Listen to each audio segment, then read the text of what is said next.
If you care to think at all, it's very clear that something is going on here. There's something to this, man.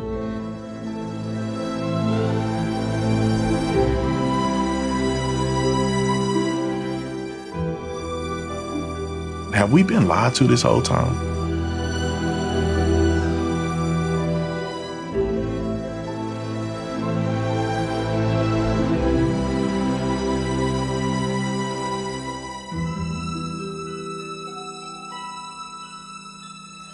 I'm here at Fort Monroe in Hampton, once known as Point Comfort, the very spot where the first enslaved Africans arrived in America 401 years ago in 1619. The atrocities my ancestors endured, packed and stacked on slave ships like pieces of property, brought to this country to build it with their blood, sweat, and tears.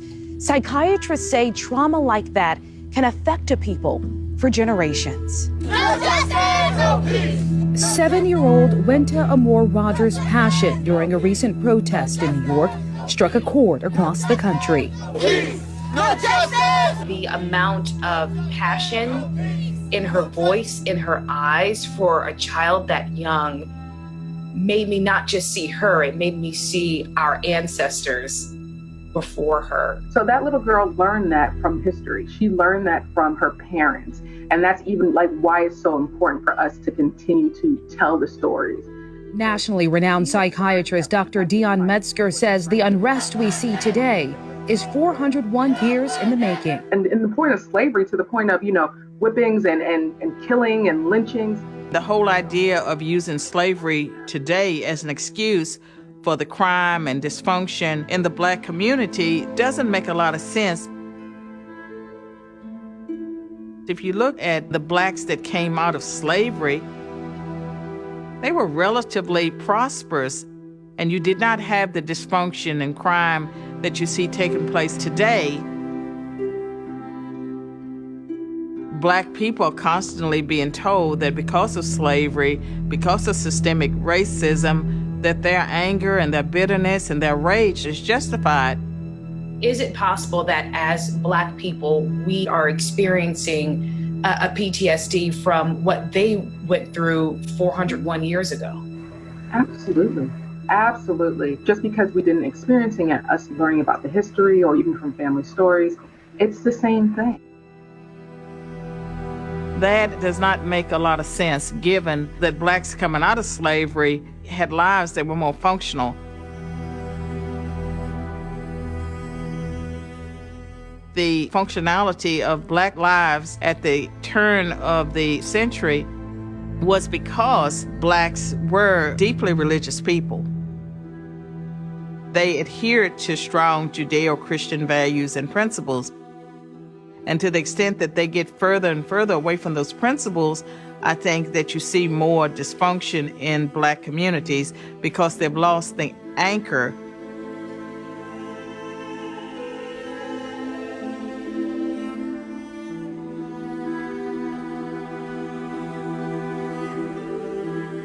Church was the central point.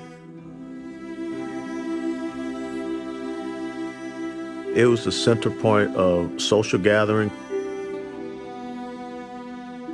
culture, religious activity, everything.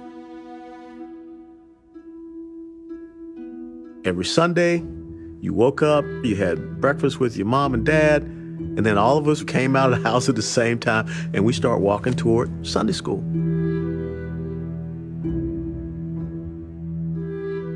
Even if you couldn't sing, you're going to be in the youth choir.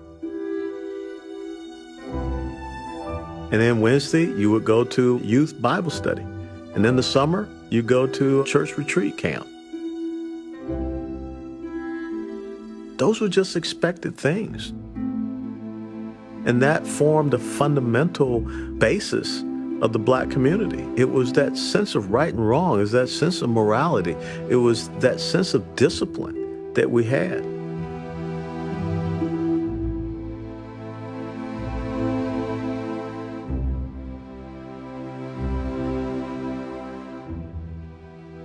The church was producing hope.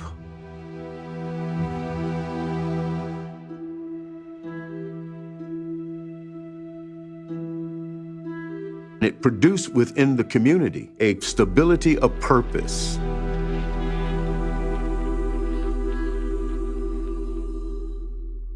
It held us together.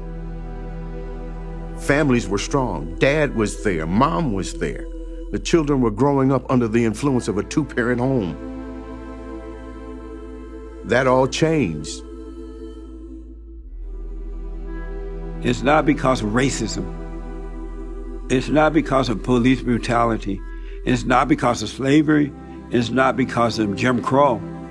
It's not because of white supremacists and white privilege and all that crap they're telling you now. It's because of lack of character. This the gutter right here. You feel me? Niggas die for this shit. Niggas die Niggas jail for this shit. Exactly. You know what I'm saying? Like, niggas die for this shit. Niggas live for this shit. Got born and raised. Niggas in jail for this shit. TG. Free all our homies, everybody. Free Lil Dub, Lil Baby Dub. Black people lost character. Look at all the neighborhoods, the communities, the cities where blacks have taken over. When they move into those areas, they're very nice. But by the time the blacks are done with them, crime, homelessness, they don't paint their home, they don't clean up. It just become a mess. B3C long live my boy. Real line, We grew up to this like ain't nothing. It's because of lack of family, and most black people today do not believe in God.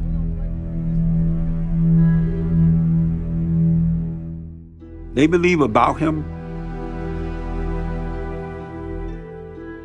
but they don't believe in him. It wasn't that way when I was growing up, but it's that way today.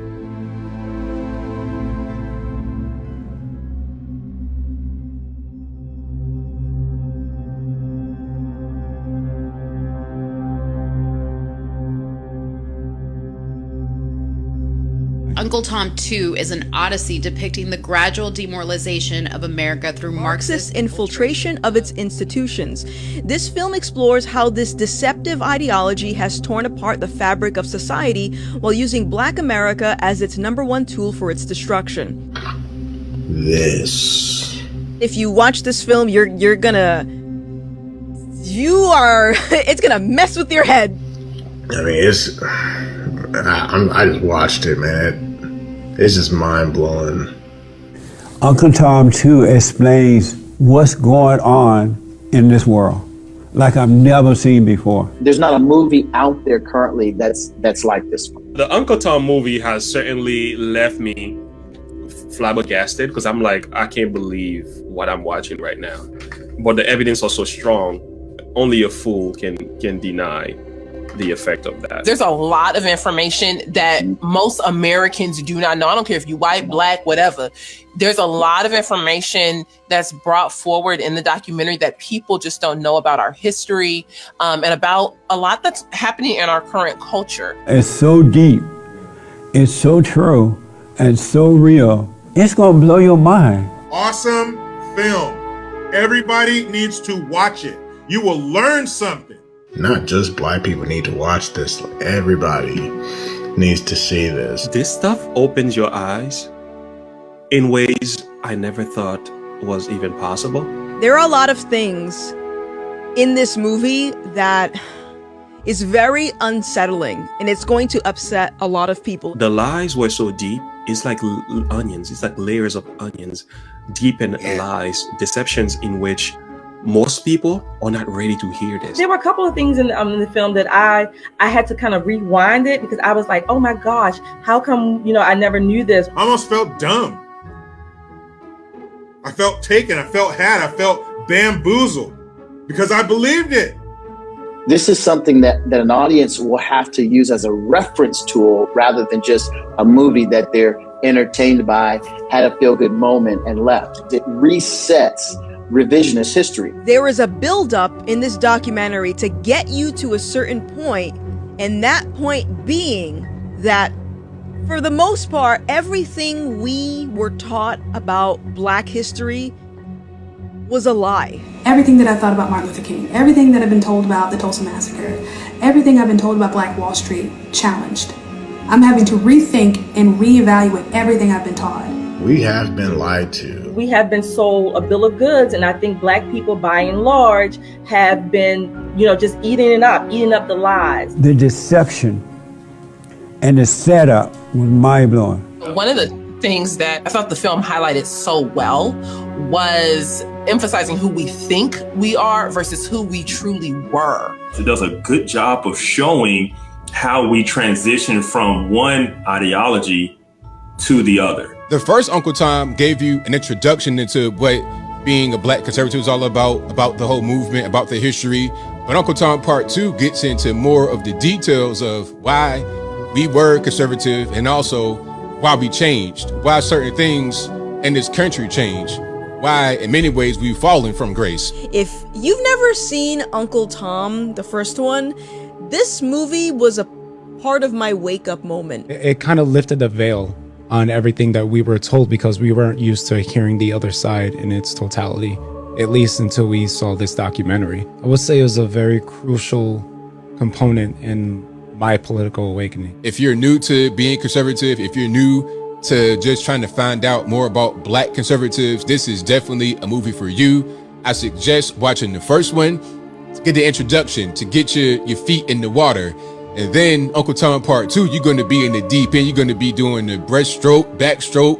If you can't swim, then it's going to be a little rough for you, for sure. Watch the first one, then watch the second one. They pair very well with each other. Uncle Tom 1 was amazing, but this was taken to a different level. And hopefully there's a Part 3 to it. They had to hold back a little bit because it's too much reality. If you watch the entire movie and you are honest with yourself, you will sit back and say, Lord Jesus, what have they done to us?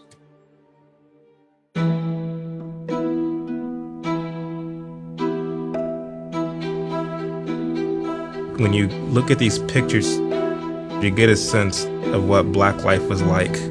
Some of them look pretty prosperous.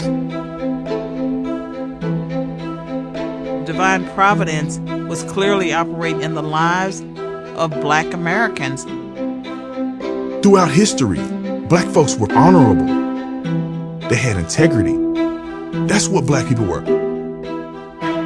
We were never taught that America was bad and that we were not Americans. We were raised to love America. Protesters topple a statue of Christopher Columbus, and hundreds of statues have been vandalized. You see people trying to rewrite history. The American people know these names have to go. Why is that? Whenever you have something to be proud of, people have less of a chance of controlling you. This country is racist from top to bottom, from right to left. And for Black people to become a part of that is for them to become, in fact, anti-Black and to hate themselves. Y'all murder my friends! There is no country in this world that a Black person would rather be. Unless, of course, they grow up in this country. You broke the contract with for 400 years. We played your Then game. they're fed a lie that is so deceptive. The reason that lie exists is power. There are certain people who are using the Negro in order to establish that power in Washington. And the Negro is just merely a pawn in a game that's bigger than he is.